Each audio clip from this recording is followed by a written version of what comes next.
hook up their hoses to pump water into the sprinkler system if needed. Those have to be also clear and accessible. Go back to this building. Above the fire department connection is where the horn strobe or bell goes. That way when people drive by and they see that flashing, they see the fire department connection, they get the association, I should call 911. We have to be able to access that in an emergency and not have to move things out of the way to get to it. Now, once again, we work with the artists. That's what we're doing. That's why we're trying to help everybody here understand what we're looking for. Because it's a whole lot easier to handle it on the front end than on the back end. If you see water coming out of your connection, it's not supposed to. It's supposed to be dry. Get it fixed. If you don't have caps on stuff blocking, you have to correct that. And just for your information, these are some of the caps you get. If you don't have caps, like this, they become a trash depository. I've told this story many times, so if you heard it before, this time play along. But I was driving down the road, down here, downtown, and I see a bunch of people standing outside the building next to one of these. Kid finished his chip bag and stuffed it in the hole. Okay. I pull in the parking lot, I talk to Mr. Business Owner, and I tell him, I says, I just seen someone stuff trash in here. Fire department connection, you need caps on it, you need it cleaned out. We walk out there and he pulls the bag out and 2 other trash items, chip bags. He called the sprinkler company, they came in, they had to disassemble it and clean it out because they found just about 2 packs of cigarette butts inside that fire department connection. Now, the normal people, they don't mean much. It's just a hole in the wall.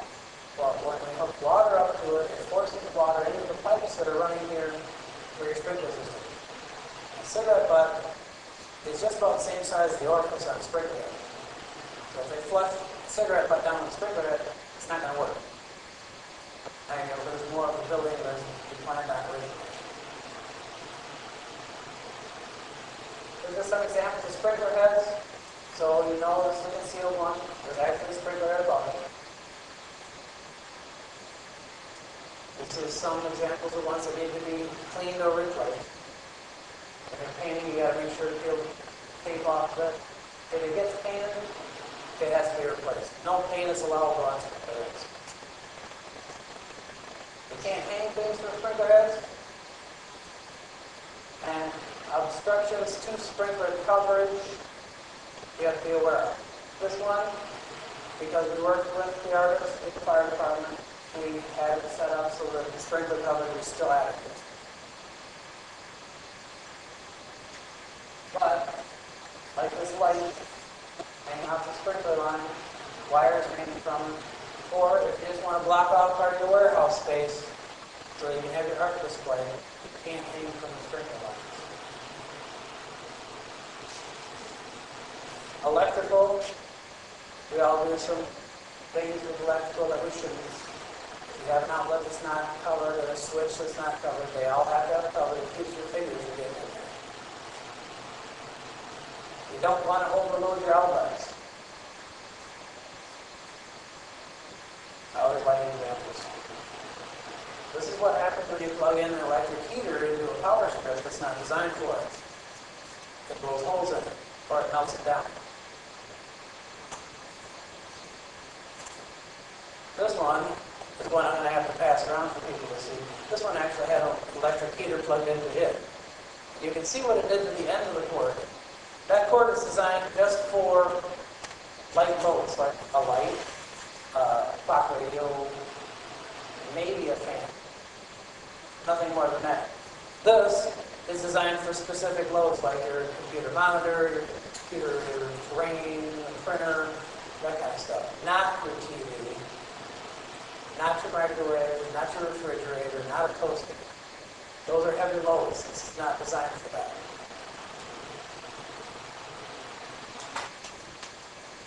So as you can see from here, we run into this kind of stuff all the time. We have an outlet. This is think about this. It's a duplex, 2 outlets. You got 1, 2, 3, 4, 5, 6 things plugged into it. There's 2 extension cords, which probably split off into something else. If you need more power, call an electrician. These are some other things we're going to look for: open outlets, open wires. If it's open and exposed to people potentially getting hurt, it's got to be addressed. Even if it's dead wire, put a cover on it. Or pull the wire out of it. If there's no wire, there's no problem. We don't want people ending up looking like this. So if you don't know how to do electrical work, don't do it. Call an electrician if they do. Kitchen hoods, some places have seen the box come in, so I know there's kitchen hoods there. I'll breeze over this. This is not something real in depth for the regular business people, but I want to make sure we cover everything. We're going to look at the hood system, make sure it's been inspected. Hood systems get inspected twice a year.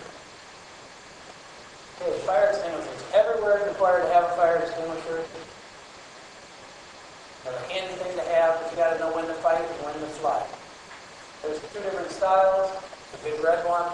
This one here is just for kitchen, for your deep fryer only. It's not for the trash can. It's not for electrical. It's for the deep fryer only. They have to be clear and accessible. You got to be able to get to them in an emergency. You got to be able to get to them quickly, and they have to be there, ready for you. So if they're obstructed by something, nobody can get to them quickly. Even if there's a sign about it, there's still a question where it's at. You got stuff to get to. Happens all the time. Now, for anybody that doesn't know how to use a fire extinguisher, I'm going to quickly walk through that. This will be my pretend fire. Only with it's red. Okay, you got a pretend fire. Grab your fire extinguisher. You tell someone to call 911 because you should never rely just on a fire extinguisher because they're a certain size and they're only designed to put out so much of a fire. Okay? First thing you're going to do is pull. Like the sign says, pass, pull. But I don't have the tag on it right now because I ran out of the extra tags. But what I'm going to do is I'm still going to give you the little tip. There's a little plastic keeper that keeps this pin in place. Put your finger in and twist it. That'll break the plastic tab. Then pull your pin. The plastic tabs are a little bit tough to break once you got, real big, strong arms. Okay, you're going to pull the pin. You're going to aim at the base of the fire. You're going to squeeze. I'm not going to do this much charge. You're going to squeeze and you're going to sweep all the way from one end of the fire back. You're going to continue to do that until there's nothing left to give. Even if the fire goes out, you're still going to continue to do that until this is empty. Because the fire can reignite itself, just purely from the heat inside the container or on the floor or whatever it is. Any questions on fire extinguisher use? It's that simple. Just remember to call 911. We'll come, we'll make sure the fire's out. Same with the pan fire. If you have a fire in the kitchen stove, best thing to do is drop the lid on. So if you have a fire extinguisher, go ahead and give it a try if you want. I would recommend calling 911 about that pan. Storage. We all have storage rooms. We all have things that we need to store. They have to be neat and orderly. Not overstocked, not in mechanical rooms, boiler rooms, anywhere that's going to generate a lot amount of heat and possibly ignite something. They're never permitted in the exit ways. And you need to keep it 24 inches down from the ceiling, that way the sprinklers can work.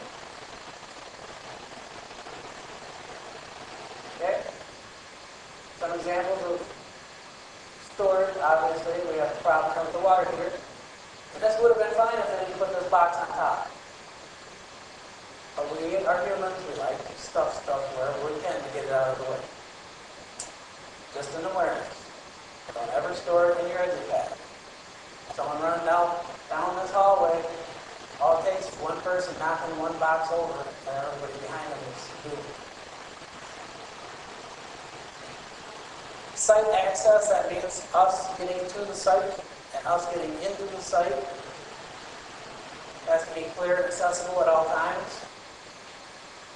So when we've got a large crowd built up outside, that's a little bit more difficult for the crowd manager to handle because it's not inside the building. But if the crowd is outside, odds are you're going to have a crowd inside.